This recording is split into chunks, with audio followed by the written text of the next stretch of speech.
Паралелно со опитите на сопствените површини, вработените во Институтот за ориз во Кочани ги следат состојбите со културата во производствениот регион во државата и даваат стручни и научни анализи и оценки за остварените резултати.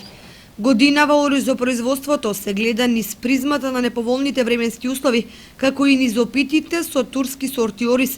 кои преку проектот ТИКА се застапени неповршини во Кочанската котлина. Иако жетвата е половично извршена, директорот на Кочанскиот институт Добре Андов констатира дека приносите се нешто помали од минатогодишните, а квалитетот од аспект на рандаман е значително подобар. Може да се каже дека приносите кај сите сорти, бар од изјавата на земјоделците, се нешто пониски. Вие знаете дека оваа година оризот е топлолюбиво растение и бара прилично високи температури, така да оваа година покрај за другите култури не беше баш благонаклона и за производството на ориз, бидејќи оризовата култура како топлолюбиво растение, за да ја заврши својата вегетација и да даде добар принос, значи е потребна одредена количина на светлина, одредена температурна сума, значи во текот на вегетацијата, за да има добри приноси и добар квалитет. Поднос на квалитетот, односно поднос на рандманот, значи нашите сознања од теренот, дека има добар квалитет, односно оваа година имаат скоро сите сорти, значи добар рандман, меѓутоа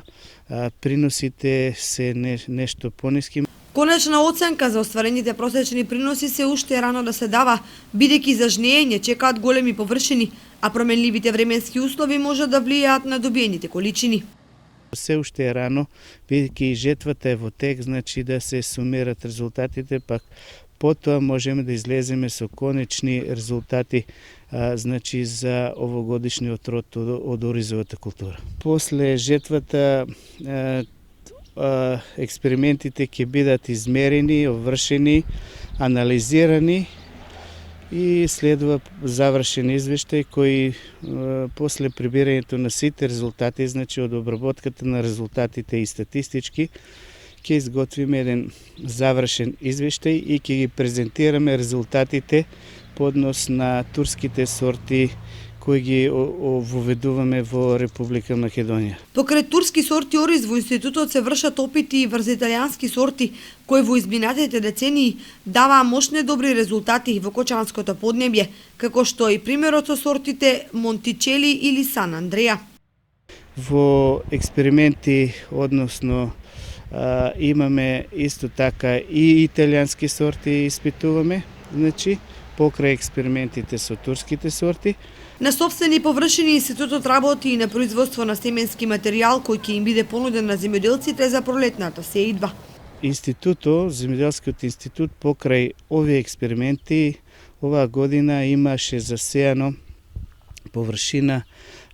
исто така под семенски ориз и тие се во тек на прибирање. Значи, ние напоредно со испитувањето на овие сорти вршевме и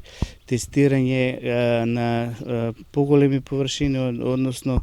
сакавме да произведеме семенски материјал на поголеми површини, за да бидеме спремни, ако има интерес кај земјоделците, да имаме доволни количини на семенски. Иако според сите предвидувања есенва ќе имаме простечна родна година, сепак останува врз основа на прибраните монстри и резултати, конечната оценка да се даде на крајот од жетвата, кога ќе се сумираат ефектите од овогодишната